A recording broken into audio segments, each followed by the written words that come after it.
नमस्कार मेरे प्यारे विद्यार्थियों, आप सभी का एक बार पुनः स्वागत करते हैं आपके अपने YouTube प्लेटफॉर्म संध्या कंप्यूटर क्लासेज पर। देखिए मेरे प्यारे विद्यार्थियों, आज हम करेंगे माइक्रोसॉफ्ट एक्सेल से वे क्वेश्चंस जो आपके एग्जाम के अंदर हूबहू दिखने वाले हैं। मेरे प्यारे विद्यार्थियों, आप इस वीडियो को पूरा देखना। अगर आप इस प्लेटफॉर्म पर नए हैं तो चैनल को सब्सक्राइब करके बेल आइकन को अवश्य क्लिक करना, ताकि आने वाली जितने भी इस प्लेटफॉर्म के माध्यम से क्लासेज होगी वो तुरंत उनकी नोटिफिकेशन आप तक पहुंच सके।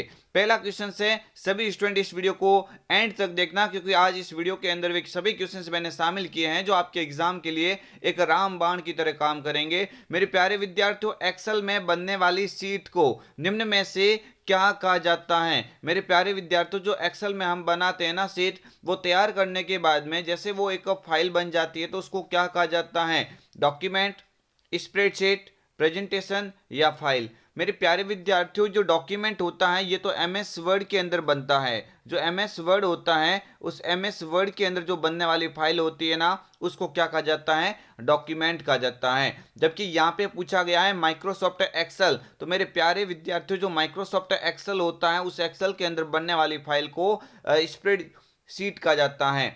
और आप कह सकते हैं कि माइक्रोसॉफ्ट जो एक्सेल होता है उसको स्प्रेडशीट प्रोग्राम के नाम से जाना जाता है। नेक्स्ट यहाँ पे लिखा हुआ मेरे प्यारे विद्यार्थियों, प्रेजेंटेशन। ये प्रेजेंटेशन सॉफ्टवेयर तो किसको कहा जाता है? ये तो पावर पॉइंट होता है, यानी एमएस पावर पॉइंट होता है। उस एमएस पावर पॉइंट को ही क्या कहा जाता है? एमएस पावर पॉइंट को ही प्रेजेंटेशन सॉफ्टवेयर के नाम से जाना जाता है। तो यहाँ पे फिलहाल ऑप्शंस भी बिल्कुल यहाँ पे करेक्ट आंसर हो जाएगा। नेक्स्ट बढ़ते हैं, उससे पहले एक बार और भी उस विश्लेषण को देख लेते हैं ताकि आपके एग्जाम में कोई दिक्कत ना हो। मेरे प्यारे विद्यार्थियों, स्प्रेडशीट की बात होती है तो एक्सेल के अंदर बनने वाली शीट को स्प्रेडशीट कहा जाता है। ये आप अवश्य याद रखना। अगर स्प्रेडशीट को आप याद रखते तो नेक्स्ट ऑप्शन से डॉक्यूमेंट लिखा हुआ है। एमएस वर्ड के अंदर जो फाइल होती है वो फाइल डॉक्यूमेंट के नाम से सेव होती है। इस एमएस वर्ड को आप कह सकते हैं वर्ड प्रोसेसिंग प्रोग्राम कहा जाता है। ये भी आप अवश्य याद रखना कि निम्नलिखित में से किसे वर्ड प्रोसेसिंग प्रोग्राम कहा जाता है। तो जो एमएस वर्ड होता है उस एमएस वर्ड को वर्ड प्रोसेसिंग प्रोग्राम के नाम से जाना जाता है। ये आप लोग अवश्य याद रख लेना। जबकि आपको याद रखना है एमएस एक्सेल 2010 में जो सीट होती है, मेरे प्यारे विद्यार्थियों आपको याद रखना है एमएस एक्सेल के अंदर जो सीट होती है उसके अंदर अगर आप फंक्शन डालना चाहते हैं, क्या डालना चाहते हैं? फंक्शन डालना चाहते हैं, तो फंक्शन डालने की शॉर्टकट की क्या होती है? मेरे प्यारे विद्यार्थियों, शिफ्ट के साथ में F3 होती है। ये क्वेश्चंस कई दफा पूछा गया है कि आप एमएस एक्सेल में फंक्शंस डालने के लिए किस शॉर्टकट की का उपयोग करेंगे। तो आपको याद रखना है कि शिफ्ट के साथ में F3 का उपयोग किया जाता है। देखिए मेरे प्यारे विद्यार्थियों, जो एक्सेल होता है उस एक्सेल के अंदर डिफॉल्ट सीट की संख्या कितनी होती है? 3 होती है। कितनी होती है? 3 होती है। लेकिन अगर आप मेरे प्यारे विद्यार्थियों, अगर आप शिफ्ट के साथ में मेरे प्यारे विद्यार्थियों क्या दबाएंगे? अगर आप शिफ्ट के साथ में अगर F1 दबाते हो तो F1 से आपके सामने न्यू सीट आ जाती है। ये भी आप याद रख लेना। नेक्स्ट बढ़ते हैं आगे वाले क्वेश्चंस की ओर। मेरे प्यारे विद्यार्थियों, आज एमएस एक्सेल से वे सभी इंपॉर्टेंट क्वेश्चंस हम करने जा रहे हैं जो आपके एग्जाम के लिए एक रामबाण की तरह काम करेंगे। एमएस एक्सेल 2010 में किसी भी वर्कशीट का नाम मैक्सिमम कितने कैरेक्टर तक में हो सकता है? तो ये पहले वाला क्वेश्चन से कई दफा पूछा गया है। आप यहाँ पे 31 कैरेक्टर बिल्कुल करेक्ट कर लेना, ये एग्जाम में अगर बनता है तो। देखिए मेरे प्यारे विद्यार्थियों, ऑप्शंस की ओर बढ़ते हैं क्योंकि ऑप्शंस आपके एग्जाम के अंदर काफी इंपॉर्टेंट होने वाला है। यहाँ पे देख सकते हैं क्वेश्चंस काफी महत्वपूर्ण कह सकते हैं कि एमएस एक्सेल 2010 होता है। किसी भी वर्कशीट का नाम मैक्सिमम कितने कैरेक्टर में हो सकता है? 31 कैरेक्टर में हो सकता है। एमएस एक्सेल में किसी भी फॉर्मूले की शुरुआत होती है ना, वो बराबर से की जाती है। किससे की जाती है? इक्वल टू से की जाती है। जैसे किसी संख्या को जोड़ना है तो मेरे प्यारे विद्यार्थियों, जोड़ने के लिए सम का उपयोग किया जाता है ना, तो इस तरह से ये आपको याद रखना है। जैसे A1 से A10, यानी इस तरह से जो भी आपके सामने फॉर्मूला होता है उस फॉर्मूले की शुरुआत में सबसे पहले इक्वल टू का सिंबल तो लगना ही चाहिए, अदरवाइज फॉर्मूला कुछ काम नहीं कर पाता है। टेक्स्ट, या फिर मेरे प्यारे विद्यार्थियों, एक टेक्स्ट फील्ड को आप कितने कैरेक्टर में एंटर कर सकते हैं? तो आपको याद रखना है टेक्स्ट फील्ड होता है उसमें 255 कैरेक्टर को एंटर कर सकते हैं। ये भी आप थोड़ा याद रख लेना। नेक्स्ट क्वेश्चन नंबर 3 आपकी स्क्रीन के सामने है। मेरे प्यारे विद्यार्थियों, कमेंट बॉक्स में आप अवश्य कमेंट करना क्या होगा इसका करेक्ट आंसर। एमएस एक्सेल 2010 की एक वर्कशीट में कितने रो एंड कॉलम होते हैं? ये आपके एग्जाम के लिए काफी महत्वपूर्ण कह सकते हैं। मेरे प्यारे विद्यार्थियों, ये क्वेश्चंस आपके एग्जाम के अंदर कई दफा पूछा जा चुका है। आप सभी को याद रखना है कि एक्सेल की एक सीट होती है। वैसे सीट की संख्या डिफॉल्ट तो 3 होती है। आप शिफ्ट के साथ में F1 का उपयोग करते हुए आप अन्य सीट को डाल सकते हैं, बट यहाँ पे पूछा गया एक सीट के अंदर रो और कॉलम की संख्या कितनी होती है। रो मतलब ये वाली जो इस तरह से जो लाइनें होती है वो रो कहलाएगी, और जो खड़े स्तंभ होंगे उनको क्या बोलेंगे? कॉलम बोलेंगे। तो एक जो सीट होती है उस एक सीट के अंदर रो और कॉलम की संख्या कितनी होती है? मेरे प्यारे विद्यार्थियों, आपको याद रखना है कि 10,48,576, 10,48,576 ये तो क्या होती है? ये तो रो होती है। क्या होती है? रो होती है। और कॉलम की संख्या कितनी होती है? 16,384, यानी ऑप्शन ए बिल्कुल यहां से सटीक आंसर हो जाएगा। नेक्स्ट, इससे पहले मैं आपको बोल देता हूं और भी इसमें कौन कौन से क्वेश्चंस बनने की संभावना रहती है वो भी आप थोड़ा जानिए। एमएस एक्सेल 2010 में वर्कशीट में देखिए 10,48,576 रो और 16,384 कॉलम होते हैं। मेरे प्यारे विद्यार्थियों, आपको याद रखना है कि जो एक्सेल होती है उस एक्सेल के अंदर रो और कॉलम, मेरे प्यारे विद्यार्थियों आपको याद रखना है रो और कॉलम, रो और कॉलम से जो बनने वाला जो बॉक्स होता है उसको सेल कहा जाता है। क्या कहा जाता है? सेल कहा जाता है। ये भी आप थोड़ा याद रख लेना, क्योंकि एग्जाम के अंदर ये कई बार पूछा जा चुका है। आपको याद रखना है कि एक्सेल के अंदर मेरे प्यारे विद्यार्थियों डिफॉल्ट सीट की संख्या कितनी होती है? तो आप याद रख लेना 3 संख्या होती है सीट की। कितनी डिफॉल्ट सीट होती है? 3 सीट होती है। इसमें से एक सीट के अंदर 10,48,576 रो होती है, जबकि 16,384 क्या होते हैं? कॉलम होते हैं। नेक्स्ट बढ़ेंगे आगे वाले क्वेश्चंस की ओर। क्वेश्चन नंबर 4 आपकी स्क्रीन के सामने है। सभी स्टूडेंट यहाँ पे पूरा वीडियो एक बार अवश्य देखना ताकि एक्सेल से बनने वाले क्वेश्चंस आपके कोई गलत ना हो। आप सभी को याद रखना है कि एक्सेल में चार्ट बनाते समय, माइक्रोसॉफ्ट एक्सेल में चार्ट बनाते समय विशेष सूचनाओं को मुख्य रूप से दर्शाने हेतु निम्न में से किसका प्रयोग किया जाता है? मेरे प्यारे विद्यार्थियों, ये आपके एग्जाम के लिए मोस्ट इंपोर्टेंट क्वेश्चंस मैं कह सकता हूं। अगर आपने क्वेश्चंस नहीं पढ़ा है तो एक बार ध्यान से आप देख लीजिए। क्वेश्चंस आपके आरएससीआरटी में अब की बार बिल्कुल ही चपने वाला है। आप सभी को याद रखना है कि एक्सेल में चार्ट बनाते समय किसी विशेष सूचना को मुख्य रूप से दर्शाने के लिए किसका उपयोग किया जाता है? तो आप करेक्ट कर लेना, डेटा लेबल्स करके आ जाना। क्या कर लेंगे? डेटा लेबल्स, यानी मुख्य रूप से कुछ यहाँ पे कार्य को दर्शाने की बात होती है तो डेटा लेबल यहाँ पे बिल्कुल करेक्ट आंसर हो जाएगा। 60 एलिमेंट में जो हॉरिजेंटल और वर्टिकली जो लाइनें होती है उन्हीं को क्या कहा जाता है? ग्रिड लाइन कहा जाता है। तो मेरे प्यारे विद्यार्थियों, देखते हैं इन सभी ऑप्शंस के बारे में। एक विशेष पॉइंट जो आपके एग्जाम में बनने की संभावनाएं रहती हैं, डेटा लेबल्स की बात हो तो एक्सेल में चार्ट बनाते समय किसी विशेष सूचना को मुख्य रूप से दर्शाने के लिए डेटा लेबल का उपयोग किया जाता है। एरिया क्या होता है? ये समय के साथ परिवर्तन, इन परिवर्तन के योग दोनों को बताता है। ये एरिया क्या? एक चार्ट का प्रकार है। मेरे प्यारे विद्यार्थियों, एरिया क्या है? ये एरिया क्या होता है? एक चार्ट का प्रकार है। एरिया एक चार्ट का प्रकार है। ये चार्ट का प्रकार क्या करता है? ये समय के साथ परिवर्तन एवं परिवर्तन के योग दोनों को जब बताने की बात होती है तो आप वहां पे कभी भी ऐसा क्वेश्चन आ जाए कि ऐसा कौन सा चार्ट का प्रकार है जो समय के साथ परिवर्तन एवं परिवर्तन के योग दोनों को बताने का कार्य करता है, तो मेरे प्यारे विद्यार्थी वहां पे आप एरिया चार्ट करके आ जाना। ग्रिड लाइन, ये प्लॉट एरिया में दिखाई देने वाली हॉरिजेंटल लाइन ग्रिड लाइन कहलाती है। जो प्लॉट एरिया होता है उसके बैकग्राउंड में जो दिखने वाली जो लाइनें होती है वो क्या कहलाती है? ग्रिड लाइन कहलाती है। क्वेश्चन नंबर नेक्स्ट की ओर बढ़ते हैं। मेरे प्यारे विद्यार्थियों, कमेंट आप अवश्य इनका करना।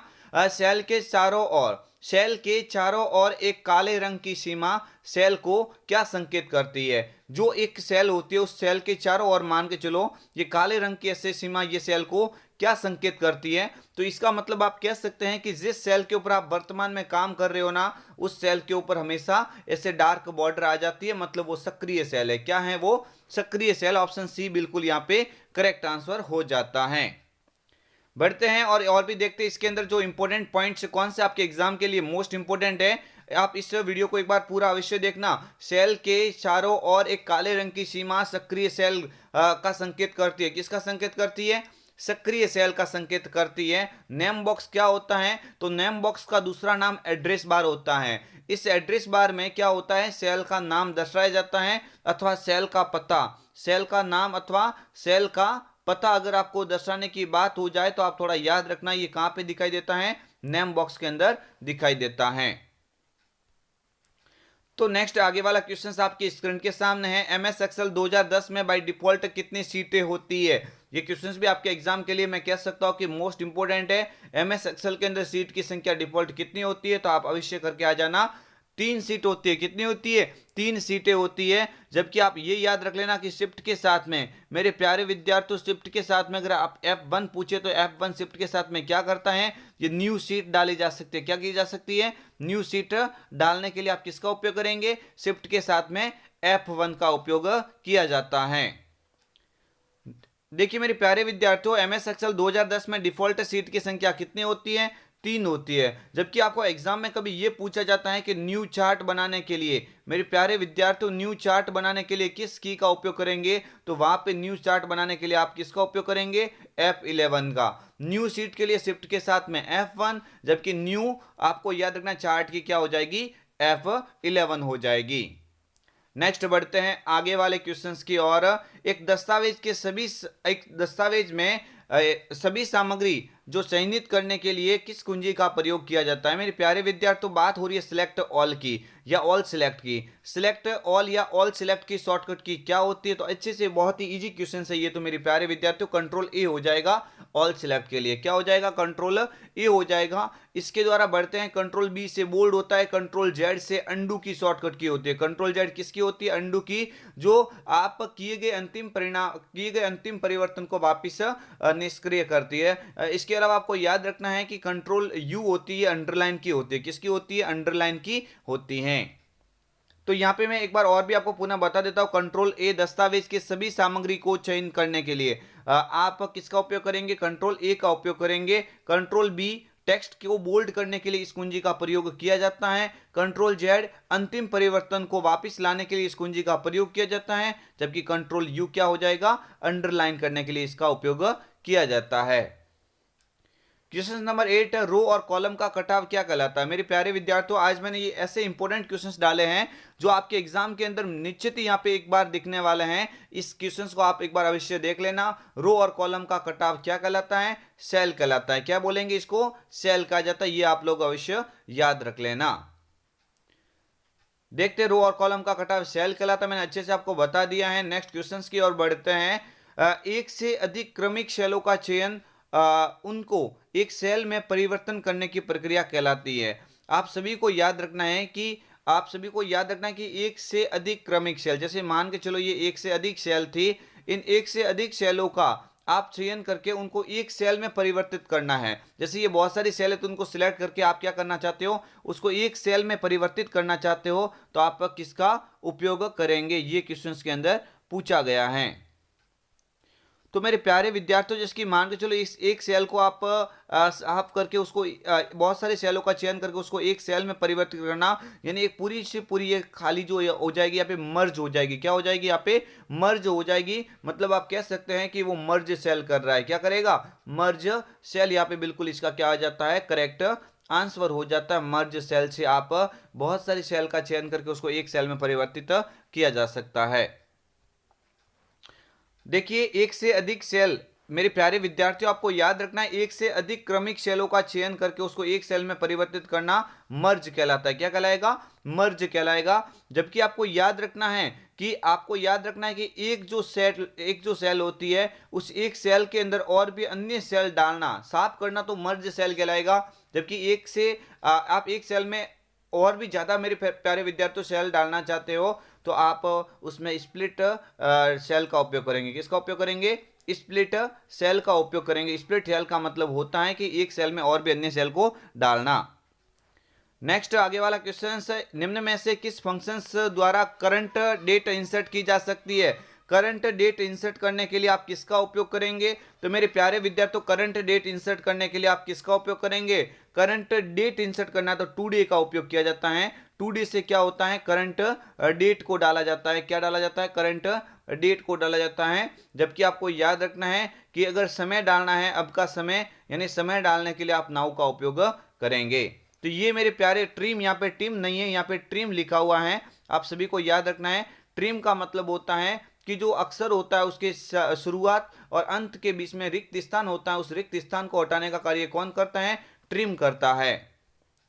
तो यहाँ पे आपको याद रखना है कि टुडे है ना, इसके द्वारा करंट डेट को डाला जा सकता है, ये भी आप याद रखना। किसी भी संख्या को जोड़ने के लिए बराबर सम का ये फॉर्मूला लगाया जाता है। किसी भी, आपको याद रखना है, किसी भी संख्या को जोड़ने के लिए आप सम का उपयोग करेंगे, जबकि बड़ी वैल्यू, जो सबसे बड़ी संख्या निकालने के लिए बराबर MAX का उपयोग करेंगे, सबसे छोटी वैल्यू निकालने के लिए बराबर MIN यानी मिनिमम का उपयोग करेंगे। इस तरह के सभी क्वेश्चंस आपको याद रखना है। अगर आपको याद रखना किसी का मतलब इसकी एवरेज निकालो तो एवरेज पूरा नाम लिखा जाता है, इस तरह से आपको याद रखना है, एवरेज पूरा नाम लिखा जाएगा, बाद में इस तरह से ये कोष्टक जो भी होगा उसमें ऐसे आपको डेटा डालना पड़ेगा। तो ये मैं आपके लिए लेकर आया था माइक्रोसॉफ्ट एक्सेल से इंपॉर्टेंट क्वेश्चन जो आपके एग्जाम में की बार जरूर दिखेंगे। आई होप आप सभी को वीडियो अच्छा लगा होगा। अगर आपने वीडियो को पसंद किया है तो लाइक, शेयर एंड सब्सक्राइब अवश्य करें। मिलेंगे एक और अन्य वीडियो के साथ में, तब तक के लिए जय हिंद, वंदे मातरम, जय भारत।